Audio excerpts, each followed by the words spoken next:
ओम श्री गुरुदेव दत्त. नमस्कार मित्रांनो, मागील भागात आपण 36 अध्यायांपर्यंत श्रवण केले. अध्याय 37. महिषासुराला वरदान. व्यास म्हणाले, हे राजा, महिषासूर नावाच्या एका दैत्याने एकदा सुमेरू पर्वतावर जाऊन घोर तप केले होते. त्याचे तप पाहून ब्रह्मदेव संतुष्ट झाले आणि त्यांनी त्याला वर मागण्यास सांगितले.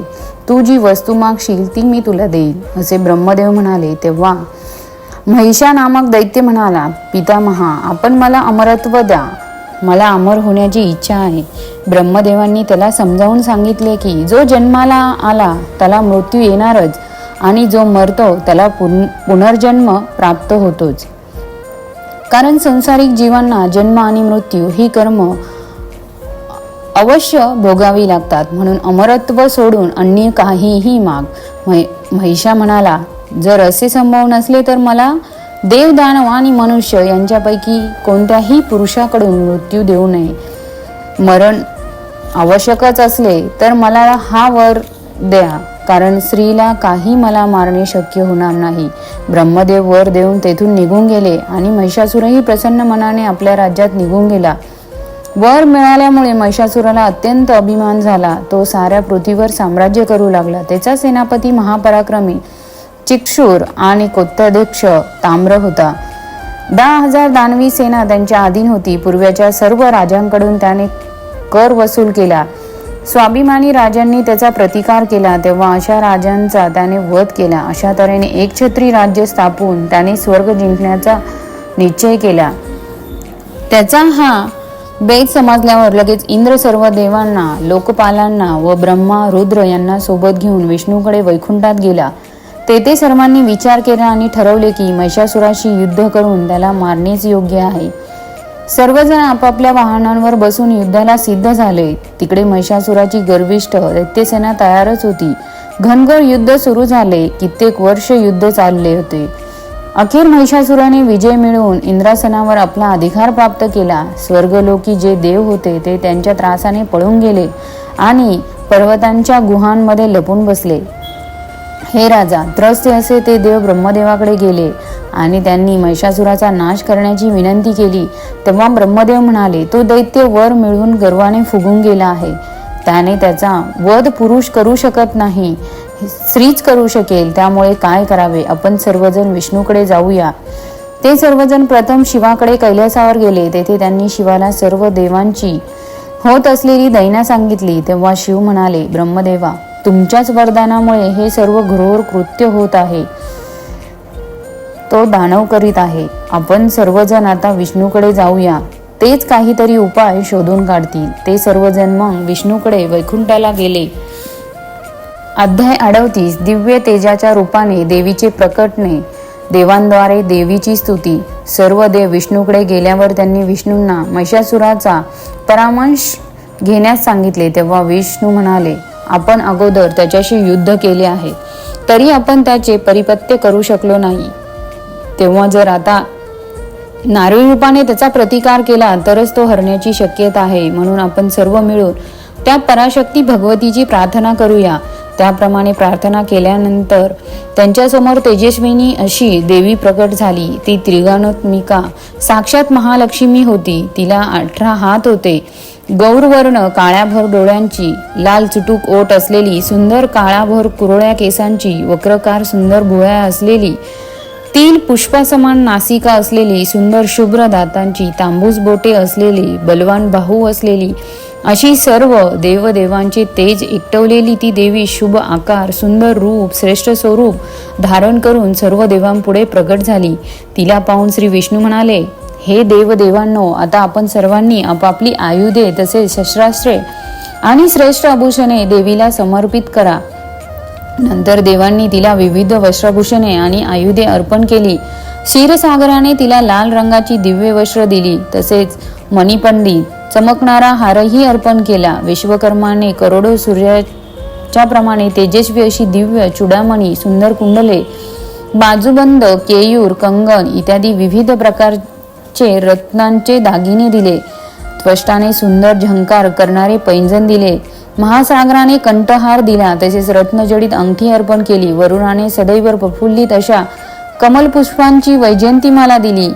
हिमालयाने नाना प्रकारची रत्ने आणि वाहन म्हणून एक स्वर्णिम रंगाचा सिंह दिला. मग ती वरोरहा सिंहावर स्वार झाली तेव्हा विष्णूने तिला एक अत्यंत तेजमय असे चक्र दिले. शंकराने भय दूर करणारे त्रिशूल दिले. वरुणाने उज्ज्वल शुभ्र मंगलमय असा घनघोर आवाजाचा शंख अर्पण केला. अग्नीने गतिमान अशी शक्ती दिली. यमराजाने एक दंड दिला. ब्रह्मदेवाने गंगाजल भरलेले कमंडलू आणि वरुणाने आपला पाश दिला. त्वष्टाने गदा भेट दिली. अशा तऱ्हेने सर्व आभूषांनी विराजित शस्त्रांनी सुसज्जित अशा भगवतीला पाहून सर्व देवांनी तिला अभिवादन केले. सर्वांच्या अभिवादनाचा स्वीकार हसतमुखाने करून भगवती म्हणाली, हे देवगणांनो, भय सोडून द्या, मी त्या महिषासुराचा नाश करीन. नंतर ती जोरजोरात हसली. तिच्या हसण्याचा आवाज सर्वत्र भरून राहिला. त्यामुळे दैत्य घाबरले. पृथ्वीचा थरकाप झाला. पर्वत थरथरू लागले. समुद्र उफाळून आला. सुमेरू पर्वतही कापू लागला आणि सर्व दिशा त्या भयानक आवाजाने भरून गेल्या. दैत्यगण भीतीने अस्वस्थ झाले. तेव्हा देवांनी जय आणि पाहीची घोषणा सुरू केली.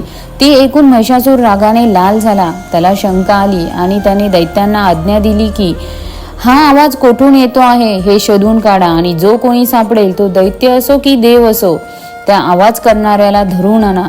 त्याला मी तात्काळ नाहीसे करतो. त्याची आज्ञा मिळताच दैत्य शोध करीत निघाले. ते भगवतीजवळ येऊन पोहोचले, पण तिचे ते दिव्य तेज, तिचे रूप पाहून ते दिपले आणि भीतीने तेथून पळून गेले. ते महिषासुराकडे गेले आणि तेथे त्यांनी भगवतीची महती त्याला सांगितली. तेव्हा त्याने आपल्या मंत्र्यांना तिच्याकडे पाठवले आणि तिला सामदाम आदी प्रकारांनी घेऊन येण्यास सांगितले. महिषासुराची आज्ञा ऐकून त्याचा मंत्री रथासह देवीकडे येऊन पोहोचला. तेथे आल्यावर त्याने अतिशय आदराने तिला विचारले, तुम्ही कोण आहात? माझ्या स्वामींनी आपली भेट घेण्याची इच्छा प्रदर्शित केली आहे, तरी आपण इकडे येता का? की माझे स्वामी महिषासूर इकडे आपल्याला भेटण्यासाठी येऊ देत? आपण सांगाल त्याप्रमाणे मी व्यवस्था करीन. अध्याय 39. दैत्य मंत्री आणि देवीचा संवाद, युद्धाचा निश्चय. व्यास म्हणाले, हे राजा, मंत्र्यांचे बोलणे ऐकून देवी हसली आणि लगेच घनगंभीर आवाजात म्हणाली, हे मंत्री श्रेष्ठा, मी देवांची माता आहे. माझे नाव महालक्ष्मी. सर्व दैत्यांचे परिपात्य करणे हे माझे काम आहे. कारण महिषासुराच्या अत्याचाराने त्रस्त झालेल्या देवांनी मला तशी विनंती केली आहे. त्यामुळे मी कोणत्याही प्रकारची सेना न घेता एकटीच त्याच्याशी लढण्यासाठी आले आहे. आता तू त्या पापी दैत्याकडे जा आणि त्याला माझा असा निरोप सांग की तुला जर जगावेसे वाटत असेल तर तू ताबडतोब पाताळात जाऊन राहा. जर गेला नाही तर मी तुला लगेच मारून टाकीन. देवीचे हे रागाचे बोलणे ऐकून दैत्यमंत्री घाबरून विचारात पडला की आता काय करावे बरं? युद्ध करू की स्वामीकडे जाऊ? राजाने तर मला सांगितले होते की कसेही करून तू तिला इकडे घेऊन ये.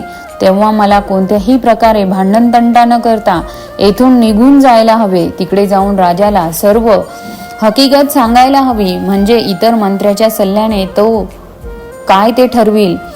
मी या स्त्रीशी युद्ध करणे काही योग्य नाही, कारण मी जरी जिंकलो तरी सुद्धा महाराज रागवतील. त्यामुळे परत जाणे शहाणपणाचे आहे.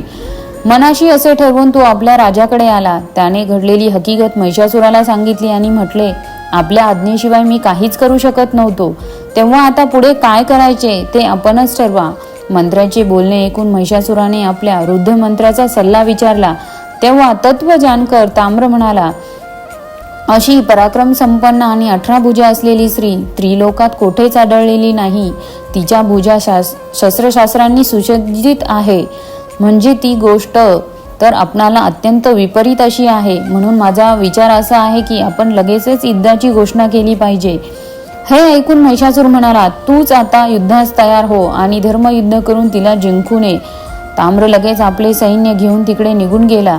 त्याला वाटेत बरेच अपशकुन झाले, त्यामुळे त्याचे धैर्य खचले. म्हणून युद्धास सज्ज अशा देवीसमोर जाताच त्याने सामनीतीचा अवलंब केला आणि विनम्र भावाने तिला नमस्कार करून तो म्हणाला, हे देवी दैत्येश्वरी, आपल्या रूप गुणांवर मोहित झालो आहे. तेव्हा आपण महिषासुराला वर म्हणून पसंत करावे. त्याचे बोलणे ऐकून जगदंबा म्हणाली, तू या मरणोन्मुख महिषासुराकडे परत जा. तो कामहंद झाल्यामुळे ज्ञानहीन बनला आहे. त्याला म्हणावे, मी तुझ्यासारखी गवत खाऊन राहणारी नाही. लांब शेपूट, मोठे पोट आणि मोठी शिंगे मला नाहीत. तेव्हा तू स्वतः ताबडतोब युद्धासाठी समोर ये. नाहीतर प्राणाचा मोह असेल तर सर्व दैत्यांना घेऊन पाताळात जा, अन्यथा मी संपूर्ण दानवांचा नाश करेन. असे सांगून तिने एक मोठी गर्जना केली. ती कल्पतासारखी गर्जना ऐकून दैत्य भिवून गेले. ताम्रही भयाने पळून महिषासूरकडे गेला. ताम्र पळून आलेला पाहून महिषासूर विचारात पडला.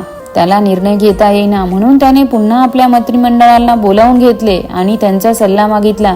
तेव्हा दुर्मुख म्हणाला, आता युद्धात जय मिळणे अशक्य आहे, तरी पळून जाणे केव्हाही योग्य नाही. आपण इंद्राशी लढताना सुद्धा कधी पळून गेलो नाही, तर आता या एकट्या स्त्रीशी युद्ध करायचे सोडून पळणे म्हणजे आपल्या नावाला काळिमा फासणे. म्हणून आपण युद्ध करायलाच हवे. मग काही हो. दुर्मुखाचे हे बोलणे ऐकून बाष्कलाने हात जोडून म्हटले, आपण काळजी करू नका महाराज. त्या चंडीचा पराभव करायला मी एकटाच भक्कम आहे. आपण चिंता करू नका. आपण माझे बळ पाहावे. गर्विष्ठ बाष्कलाची ही गर्विष्ठपणाची भाषा ऐकून दुर्धर राजाला नमस्कार करून म्हणाला, त्या 18 भुजा असणाऱ्या स्त्रीला मी जिंकून आणीनच. बघा, अध्याय 39 समाप्त. अध्याय 40 बाष्कल आणि दुर्मुखाचा वध. हे राजा, बलवान असे दैत्य बाष्कल आणि दुर्मुख युद्धासाठी तेथून निघून गेले. देवीच्या समोर येऊन धडकल्यावर ते म्हणाले, हे सुचिस्मिते, आपण दैत्यावर महिषासुराचा पराक्रम ऐकलाच असाल. तेव्हा त्यांना पती म्हणून स्वीकारले तर तिन्ही लोकीचे संपूर्ण ऐश्वर्य प्राप्त कराल. हे ऐकून भगवती म्हणाली, बाष्कल, दुर्मुख, तुम्ही दोघे त्या महिषासुराकडे परत जा. त्याला सांगा, तू एक तर पाताळ लोकात परत जा किंवा स्वतः येऊन युद्ध कर, म्हणजे इंद्र निर्भय होईल. मी तुला मारूनच आता इथून परत जाईन, एवढे मात्र पक्के समजा, आणि मगच काय करायचे ते ठरवा. हे ऐकून दोघा दैत्यांचे नेत्र क्रोधाने लाल झाले आणि धनुष्यावर बाण चढवून ते युद्धासाठी सज्ज झाले. त्यांनी देवीवर बाणांचा वर्षाव करण्यास सुरुवात केली.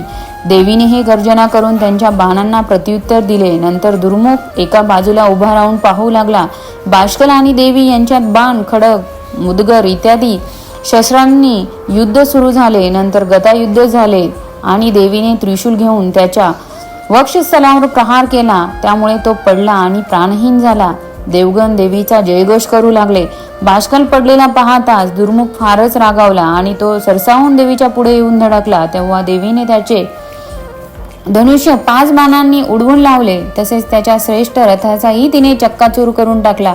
रथ मोडताच दुर्मुख आपली गदा हातात घेऊन देवीवर चालून आला आणि गदेचा एक जोरदार प्रहार त्याने देवीच्या सिंहाच्या शिरावर केला.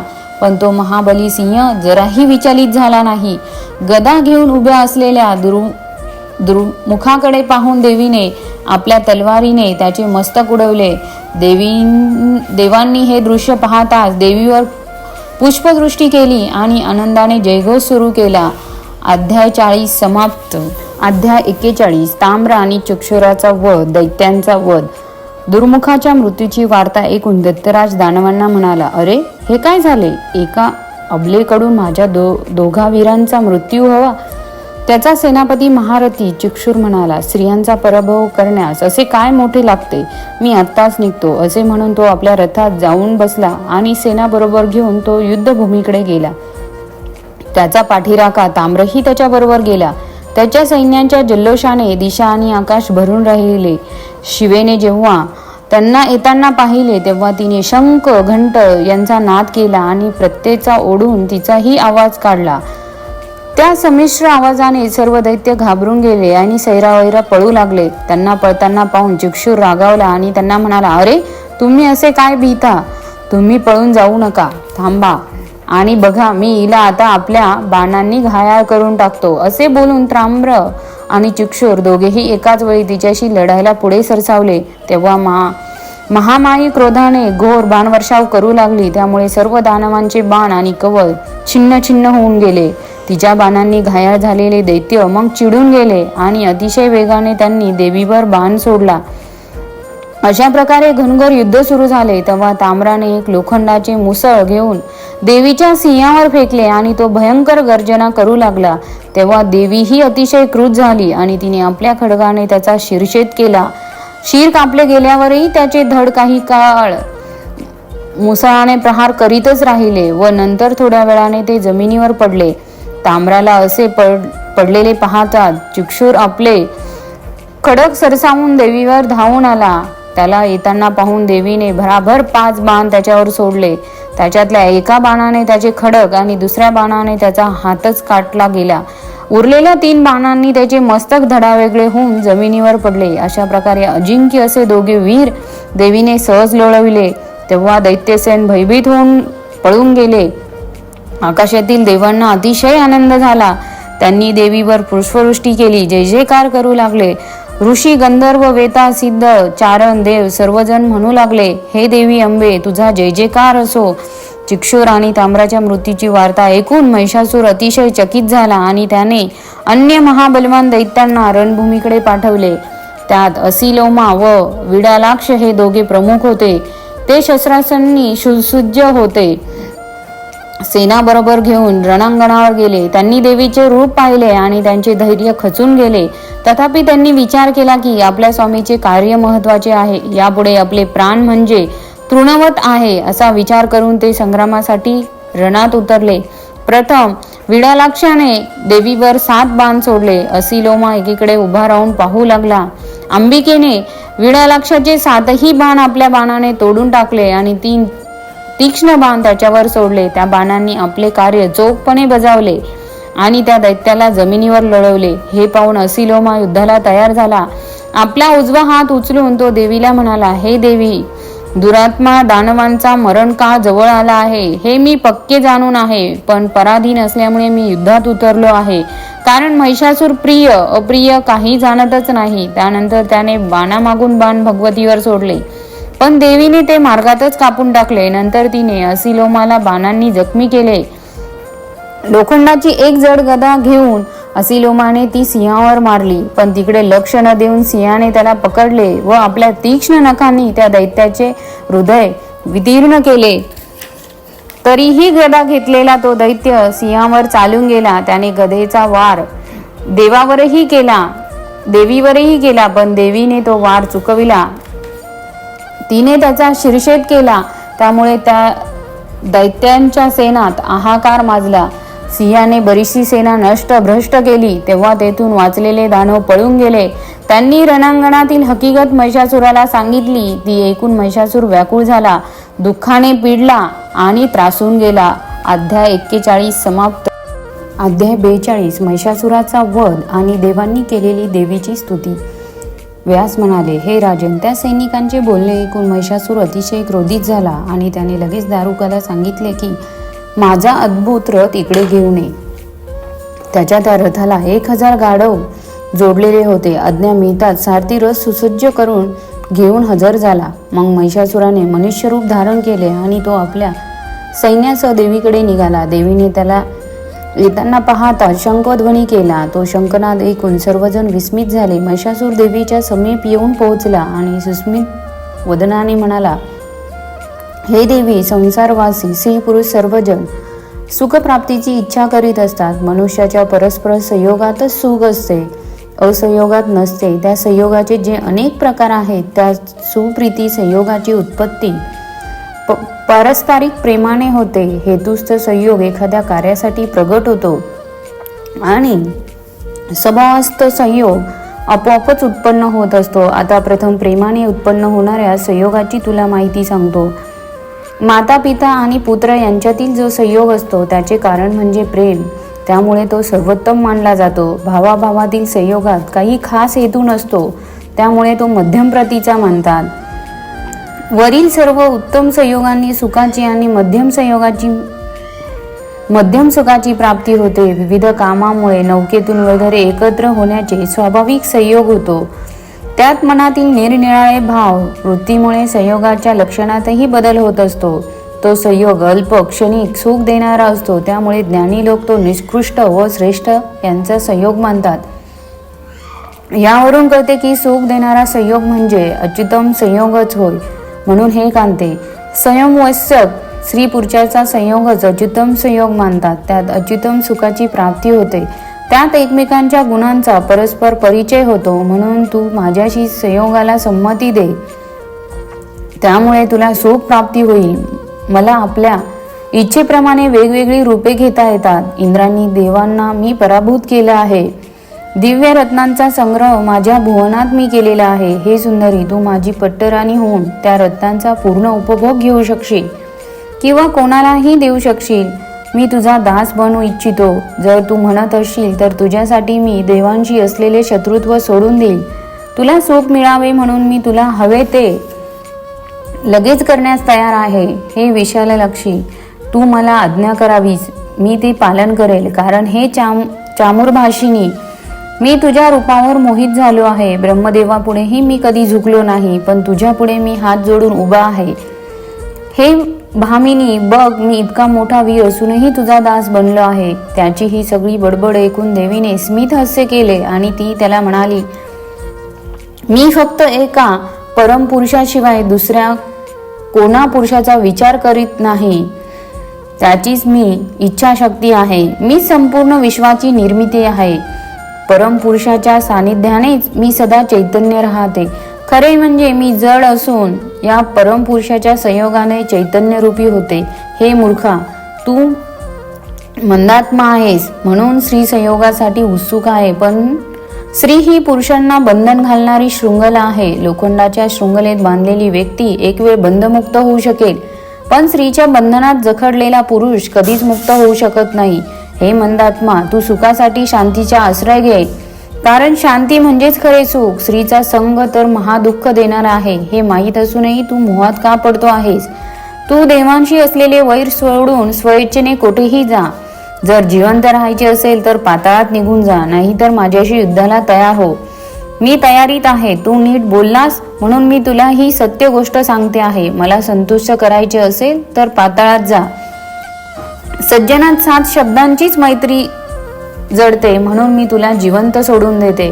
आणि मरायचे असेल तर हे वीरा, युद्धाला सिद्ध हो. खरे म्हणजे माझा कधीही जन्म झाला नाही की मला एखादे रूपही नाही, तरी मी देवांच्या रक्षणासाठी सगुण झाले आहे. हे सत्य आहे. तुला मारण्यासाठी देवांनी विनंती केली म्हणून मी आता तुझा वध करून द्विधा रहित होईल. तेव्हा तू एकतर पाताळाचा मार्ग धर, नाही तर लढायला चल. देवीचे हे निर्वाणीचे बोलणे ऐकून दानवाने धनुष्य उचलले आणि तो युद्धाला तयार झाला. त्याने सोडलेले सर्व बाण देवीने मध्येच तोडून टाकले. अशा प्रकारे त्यांचे घनघोर युद्ध जुंपले. ते पाहत असलेले देव आणि दानव घाबरून गेले. तितक्यात दुर्घर नावाचा दैत्य मध्येच आला आणि त्याने आपले विषारी बाण देवीवर सोडायला सुरुवात केली. देवीने त्याच्यावर आपले तीक्ष्ण बाण सोडून त्याला जमिनोद्ध्वस्त करून टाकले.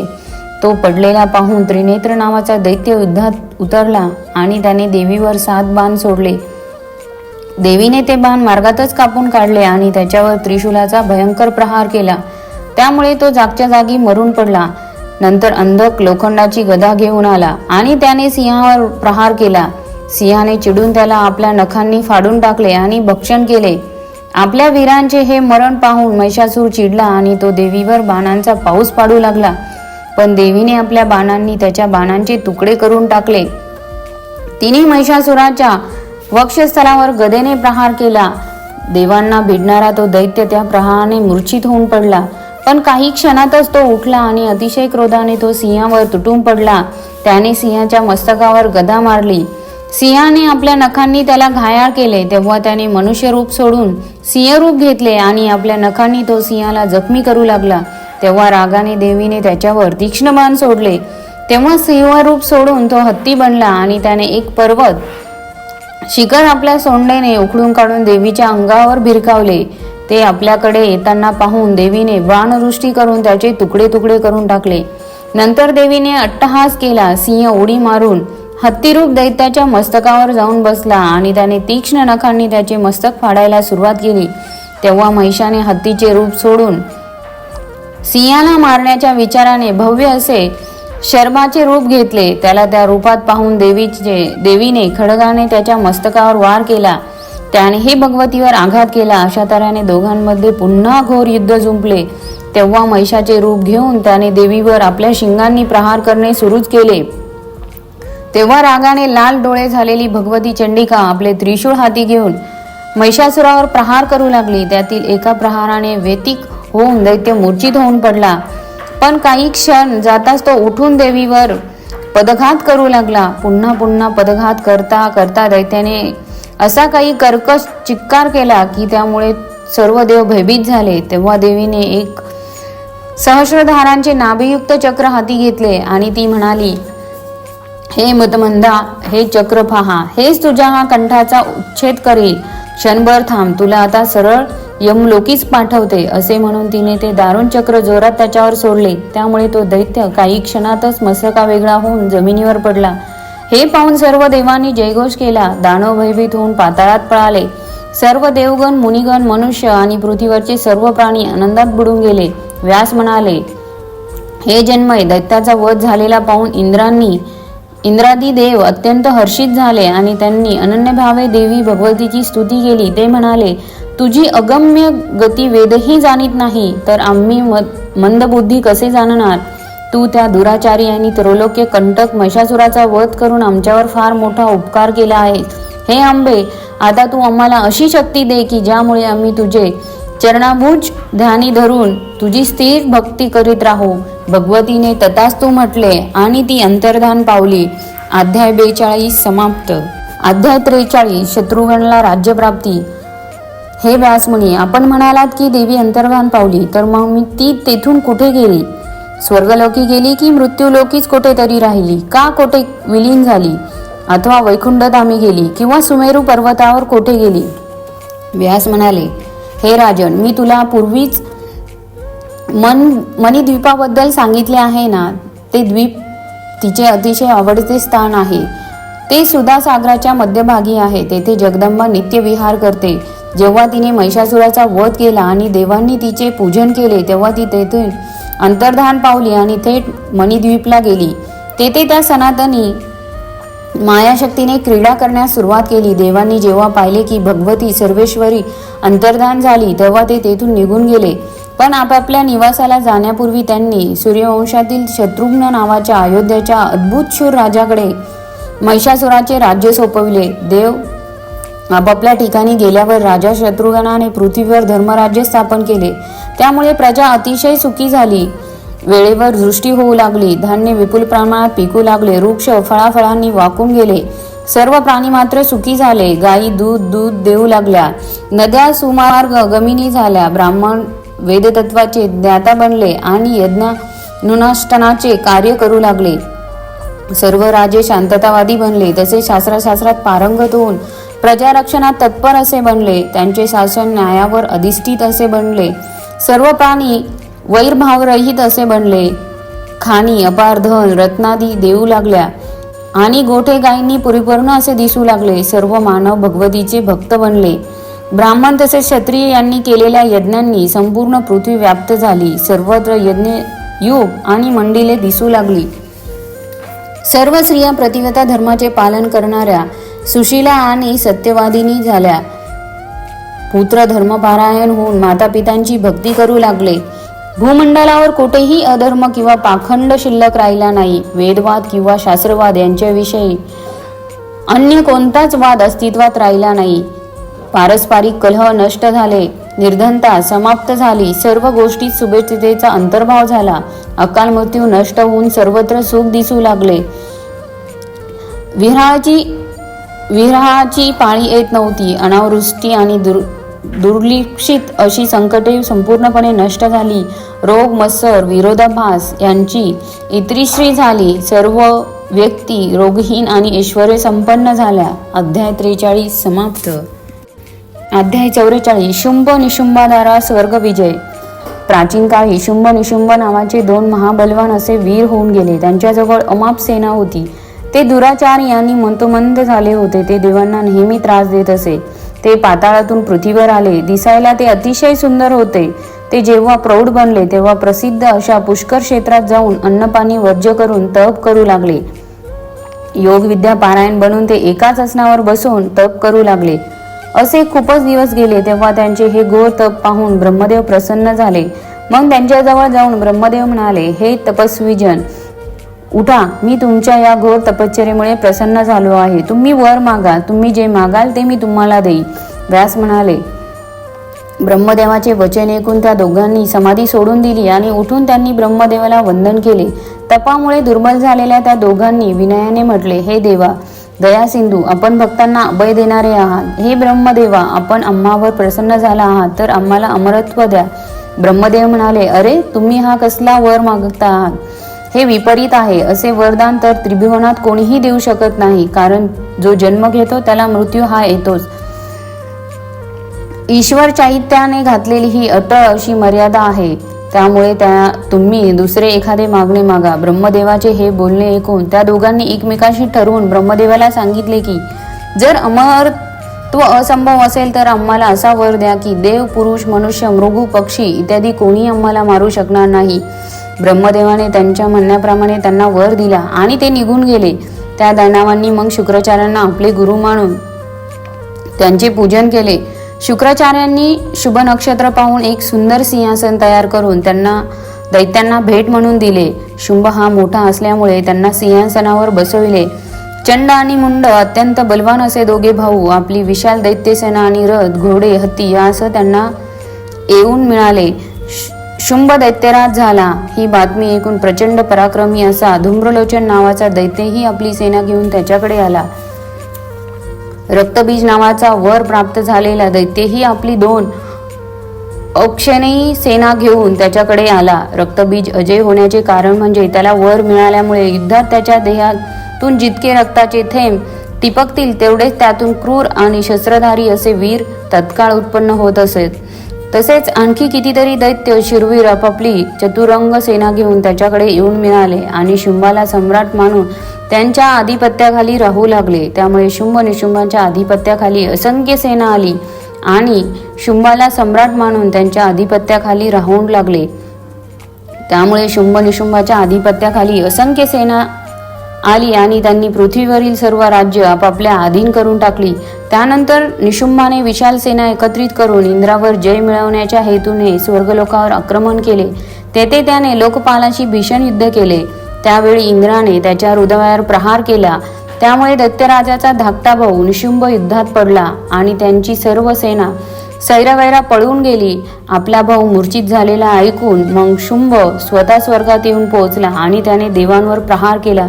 या युद्धात शुंभाने इंद्र आणि लोकपालासह सर्व देवांना पराभूत केले आणि त्याने स्वतःच इंद्रप्रथ प्राप्त केले. कामधेनू आणि कल्पवृक्षही त्याच्या ताब्यात आले.